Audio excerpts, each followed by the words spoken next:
Your time is 6:53. A time for your morning sprint. Our Katerina Krasofis is live at Spokane Gymnastics talking about Spokane sports on wall. Nikki Torres has a look at what's ahead as well. And we have Mark Peterson standing for weekend forecast. Early morning thunder roars today, while some have weather advisories, Mark. Yes, we're going to continue to see, again, a red flag warning that's in effect. That's going to continue till 8 o'clock. I'll have more on that coming up in just a little bit. And fire destroyed a camper van in Spokane Valley early this morning. It started in the 19,000 block of East Sprague at about 2:30 a.m. The fire did spread to the garage, but firefighters made quick work putting it out, preventing it from destroying that garage or spreading to the home. Nobody was injured in the fire. The cause is still under investigation. The man accused of biting, bruising, and fracturing the bones of his small children will not face child abuse charges. 3 years ago, a medical professional who examined Taliaferro Williams' children described their injuries as child torture. The lawsuit says Williams even tried to strangle his own mother in 2016 and left his children alone in order to avoid police. Yesterday, the county said it just did not have enough evidence to charge him, citing a change in one of the children's stories as a reason. We have more information about this case and the county's decision on KXLY.com.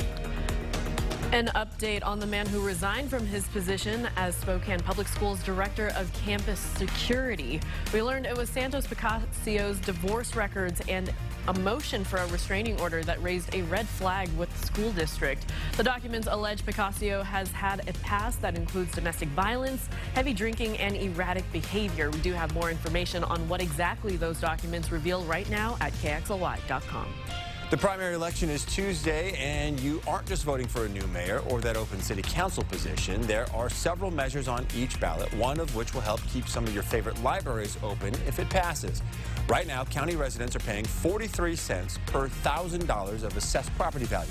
If the proposal is approved, the levy takes that to 50 cents per $1,000. So on a $235,000 home, you'll pay about $16.50 more per year. The library district says without more money, cuts will be inevitable in a year or two. If you're not registered to vote, you have until Tuesday at 8 p.m. to do so. Froyo Earth in downtown Spokane is closing its doors. Employees say their worries over parking, safety, and its location on 2nd and Division drove it out of business. In that area downtown, Froyo Earth had limited parking, and Spokane's homeless would often hang out nearby. The store says that made some people feel unsafe at their shop.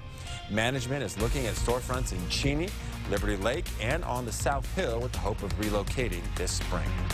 Primera Blue Cross is making a major investment in Eastern Washington to better expand health care access in rural communities. The Elson S. Floyd College of Medicine and Empire Health Foundation are being awarded $10.5 million in grants over the next 4 years. According to a 2017 study, people living in rural areas suffer worse health outcomes than people in urban areas. They are sicker, poorer, older, and are more likely to experience rates of premature death, disability, and chronic disease. And looking ahead today, thousands of people grabbed their lawn chairs and coolers for the 37th annual festival at Sandpoint last night. That was night one. Night two continues for tonight. And if you are planning on heading out to the festival, there are some things you should know before you go. The doors will open at 6 p.m., the gates rather, for those diehard fans that want to show up early. The festival asks that you come no earlier than 6 in the morning to line up. There will be security checkpoints at all entrances, so the less that you bring in, the faster you can get in. And lastly, good news for all of you veteran festival goers. You can bring your own food and beverages, including alcohol, and many already took advantage of that benefit last night. You can find the full festival lineup and ticket information on their website. We do have that already linked on KXLY.com. Coming up next on Good Morning America, we've heard inspiring weight loss stories before, but usually not one of the canine variety. Coming up on GMA, you'll get to see the jaw-dropping result. This cute pooch has dropped 100 pounds. It's a weight loss reveal you'll have to see to believe. And a close call for an American woman vacationing in Canada. She was jogging down this road when a bear started following her, and then things took a turn. For whatever reason, suddenly turned and it full-on charged me. Came running up to me, and it stood up on its hind legs right in front of me. It started making these huffing noises. I could feel its breath moving my hair. These stories and much more coming up on GMA. And Spokane Sports on Wall is happening in downtown this weekend. It's happening on Saturday from 11 a.m. to 1 p.m. And take a look at these gymnasts. They're going to be part of the big event. Spokane Gymnastics is hosting it, so you definitely don't want to miss out. It's free and for all ages. Well, you can get more than books at some county libraries. How about free fruits and vegetables? Starting this month, some county library branches will have produce swaps. All you got to do is bring some fresh produce to swap with produce from someone else's garden. The Cheney, Deer Park, and Otis Orchard library branches will host the swaps on weekends in August. You can see the days and times on your screen. Any leftover produce will be donated to local food banks and community centers. Both the CDC and the FDA are warning you not to give your dogs those popular pig ear treats. They're also telling retailers to pull them from store shelves because they're connected to salmonella investigations across 33 states, including Washington. And they aren't just worried about your dog. They say you could get sick too just from touching them. In the last month, 127 people have contracted salmonella and dozens were hospitalized.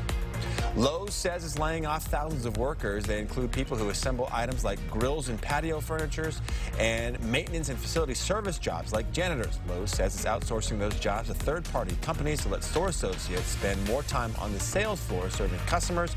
Workers whose jobs are being eliminated will be given transition pay and a chance to apply for other roles. Good morning, everybody. We had a little bit of a raucous early morning, but now that's pushed out into North Idaho and into Canada.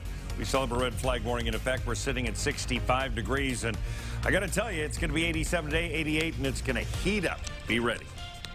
All right, Mark, thanks very much. Thanks for watching here on Good Morning Northwest. Here's for the weekend and for college football starting today.